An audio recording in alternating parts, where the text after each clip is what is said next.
All right, ladies and gentlemen, welcome to unit number 5. We are going to be starting today in our rational expressions unit with multiplying and dividing, which is the easier of our basic 4 operations here. So again, working through the mumbo jumbo and getting down to business, let's be honest here. I don't know anybody at this level anymore that teaches this way. All we're basically going to be doing is we're going to be looking to reduce fractions when we can. We're going to use exponent rules. If it's a coefficient, we divide it. If it's an exponent, we subtract them. If it's factorable, we factor it. We cancel things that are identical, and that's about it.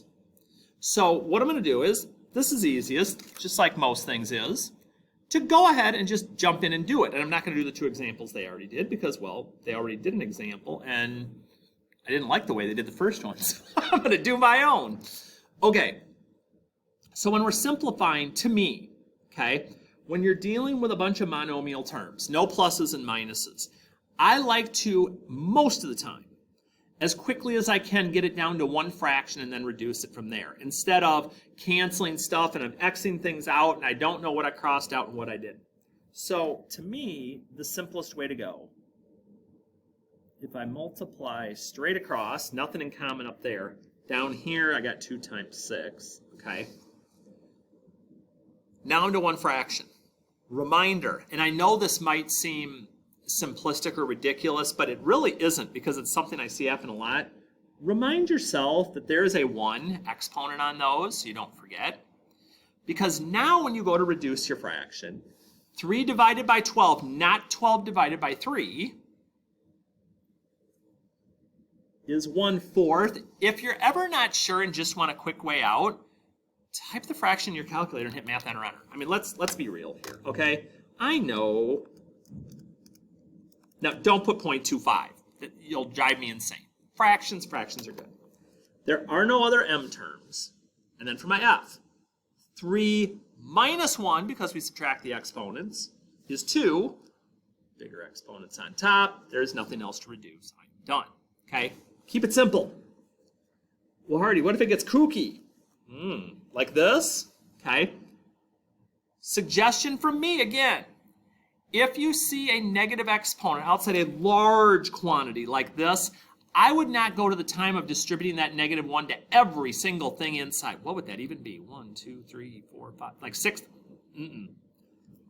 What I'm going to suggest doing, and we're going to challenge my ability to get all this jammed in here, I'm going to go ahead. What's that -1 do? It flips things. So I'm going to go ahead. This is going to go to the top. This is going to go down beneath. That's all that this negative is going to change, because there's not like 1 as an exponent changes anything. So 10g cubed f cubed, because it's only going to the parenthesis terms. And then this is going in the denominator. Okay? Just like we did on number 1. I would highly suggest just multiplying straight across to get this to 1 fraction before you do anything else. So 240, 3 plus 3, exponent rules, got to remember them. Bg to the 6th, f to the 3rd, 8 times 5 is 40, 2 plus 1 is f to the 3rd, g to the 5th, and we're almost there now. So it doesn't take long to clean this up. I get this finished off. 240 divided by 40 is 6. Goes in nice and clean. The bigger numbers on top, make sure that's where your 6 is. 6 minus 5 is 1. And 3 minus 3 is 0. So they just go away. So all that just to get down to 6g. So again, this is going to be more about your detail work than anything else. Okay? The only thing, at least to me, I know I'm the teacher, I should not feel that way, but I do. The only thing that could possibly catch you here is if you're not paying attention, you see divide. What's divide mean? Divide means we are flipping the fraction. We are taking the reciprocal of the fraction after the division sign. Does it matter which one I flip? Yes. Okay? So here, I'm going to leave everything alone, at least for the problems we're doing in the notes. 14c to the 12, b to the 25y to the fifth. And you notice division becomes multiplication when we flip. Multiplying by the reciprocal is the same as dividing. And just like we've done on the first two, multiply across. Oh boy. Wait for somebody later to message me or email me and say, Hardy, you don't know how to multiply. I'm feeling good. 50, 12, 25. Yep. Feeling good. Feeling good. Okay. Now, I'm not feeling so good that I'm going to try and reduce that fraction in my head. 1120 divided by 1225. Math, enter, enter, because we don't do decimals. 32 over 35. And now it's just the exponent rules again. Pay attention to where the larger one is. 5 minus 4 is 1. The 1y goes in the denominator. 12 minus 5 is 7. Goes up in the numerator. 7 minus 5 is 2. Wherever the larger one is, that's where your answer needs to be going. Okay? Not that bad. Not that bad, especially with the monomial terms. Okay? What if we're asked just to simplify? You're like, well, what do I do now? Can I just whack these sixes? No. No, no, no. I'm like beating the table. No. Whenever you see plus and minus, we've talked about this before. Plus and minus is a strong bond. The only way that bond gets broken is if you have the identical terms. And how do I make sure this doesn't happen? Whenever I see plus or minus, immediately I put parentheses around there to remind me, unless the parentheses are the same, I don't cancel stuff. Okay, now that I've driven that into the ground, what can I do then? Factor it, of course. I mean, gosh, what? We can't get through a unit without factoring. I mean, we didn't even make it through a section without factoring here. So, got 3 in common. We get it out. Here, straight up normal factoring. It don't go away. It's not gonna. Multiplies to a positive, they got to be the same sign. That sign. Multiplies to 6 and adds to 5, 3 and 2. Now, if there's an opportunity to cancel, we do. If there's identical quantities, those can go away. 3 over x minus 3. Can I cancel the 3's? If you said yes, whack yourself upside the head right now while you're watching this. No, this is in parentheses. This is not. It can't take. No, not parts. We are not breaking up perfectly happy binomials. That's it. Okay? Chance for redemption for those of you that just whacked yourself in the head to not lose any more brain cells. Number 5, can I cancel out the y squareds? If you said no, get up and leave. No, just kidding. Just kidding. Factor away, people. Factor away. And just because you factor doesn't mean something will cancel every time. I'm just saying. Multiplies to a negative. One of each sign. Adds to a positive means the positive number is going to be bigger. At this point, you need to know that stuff and be able to roll that through. So multiplies to 15, 2 apart would be 5 and 3. Positive gets the 5 because our add number is the bigger of the 2. And then the same thing down here in the denominator. Multiply and add. Multiply numbers negative, one of each sign. Multiply to 12 are 1 apart. 4 and 3. Again, positive. Positive number is bigger. Now you can cancel. And that's what we got left. Okay. We already did one like number 6. I'm not doing number 6. That's repetitive, and you have better things to be doing with your time than repeating that over and over and over. Okay. I got 3 more I want to do here, because I think that covers all of our bases then. So I get here, and I go, okay, this doesn't look terrible. Oh, remember Hardy said, so I'm not that person. Don't be that person. Okay, everything gets parentheses this time. And yes, you have to factor every piece of it, or at least attempt to. So,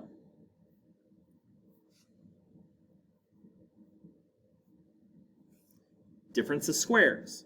X x plus 5, x minus 5. Remember, it's different signs to get the negative product. You can't just put like x minus 5 squared. That doesn't work. Be careful in the denominator. Don't write x plus 4, x minus 4. That doesn't say x squared minus 16. It's 16 minus x squared. Order matters.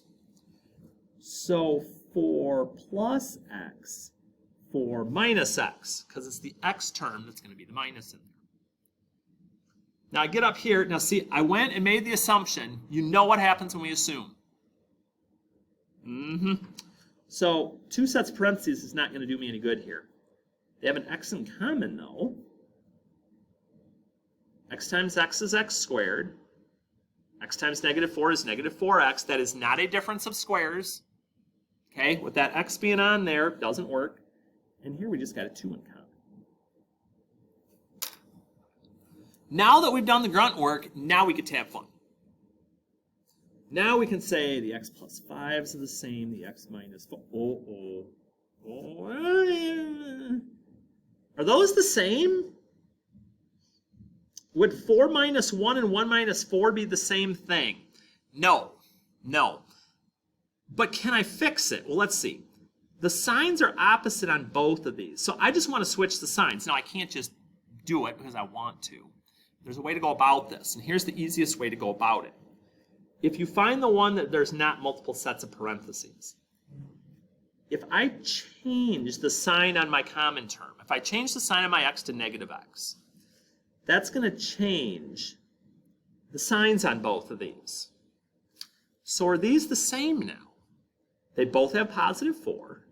They both have negative x. They're in a different order, but since the signs are the same, the values are the same. So now, I got a little ahead of myself. Now I can cancel that. So let's see what we got left. Up in the numerator, I got a negative x and an x minus 5. And down here, I've got a 2 and a 4 plus x. Nothing there, it's cancelable. Those are locked in parentheses. They're bonded, so that's all I can do. Okay? Does that happen a lot? No. But you do need to be aware if you get them that they're really close to being the same, but it's just signs, take that negative, factor that negative out, and you should be okay. Number 10 is where we're going to head next. Same thing, factoring fest. All right, let's see here. So as we're working through some of these, same thing as usual, multiply, add. Multiply to a positive, same sign, this one. Multiply to 6, add to 5, 3 and 2. Not much of nothing I can do with n to the third. But remember now, before you get going flying too far, there's that division sign. You're going to be flipping that fraction afterwards. So the 4n squared will go up top, and we're going to attempt to factor this guy. Or gal. Oh, let's see. Multiplies to a negative, one of each side. Adds to positive 3, which means the positive number will be bigger. What multiplies to 10? 5 and 2. That can get me to 3. And now comes the canceling part. Now, this is where it gets a little more interesting. We haven't seen this part yet. The n minus 2 is for sure we're good.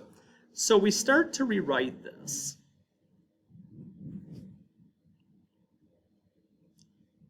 And we look and we go, can I do this? That's not in parentheses. There's no plus or minus. There's no bond there. So yes, you absolutely can use your exponent rules to reduce that further. 3 minus 2 is 1. Bigger exponents in the denominator. Leave the parentheses alone. Don't touch them.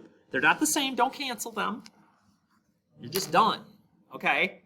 A lot of factoring.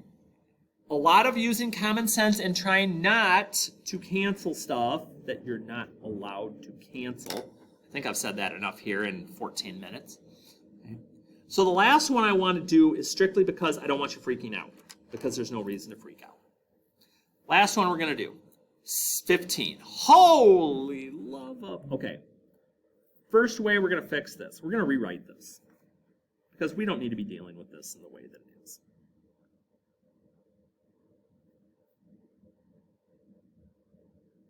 Okay, this bar right here, this one in the middle of all the division bars, this one, that's just divide, right? So if you're going to divide, all we're really doing, and we'll see this in a minute, I'm going to write it out this way, though, is we're going to be flipping that second fraction. It's nothing different than what we've been doing all along. Okay? Here, I'm just doing this in my head because we've done a bunch of these already. Multiply to a negative, adds to 2, 5, and 3. Here, okay, just the 2 in common. Can't do anything really fancy. And then now, I'm going to multiply by the reciprocal. This is going to the top. Difference of squares. You've got to be able to recognize that at this point. Okay? Oh, x squared. Are you serious, Hardy? I've got to recognize that's not x squared. Touche if you said something like that in your brain or mumbled under your breath. And then this is in my denominator. Negative product adds to 1. Two numbers that are 1 apart, 4 and 3. And when you're canceling, okay, we haven't had to discuss this yet because we haven't had options. You can cancel numerator to denominator, perfectly fine. You can cross cancel, perfectly fine. The only way you can't cancel is horizontally. Like if these would have been on the same, oh, don't cancel. If these would have been on the same level, okay, both in the numerator, I can't cancel the x minus 3s or x plus 4s. They've got to be vertical or diagonal. So dang, look at all that stuff that went away. This is awesome. Okay, so your job, and not should you choose to take it, you need to take it, you're going to take it, is to work through problems over here on 1C through E. Now I'm going to do what I normally do. I'm going to tell you to go to evens, and some of you are going to be like, Hardy, like that barely cuts anything. I know, but we need to get you the practice here because this is going to be one of those critical things throughout this unit. You have got to be able to do this stuff and not make mistakes, or it's going to be long and not fun. So please, please, please work on those evens. We will chat tomorrow when I'm back. Thank you for watching. We'll see you next time.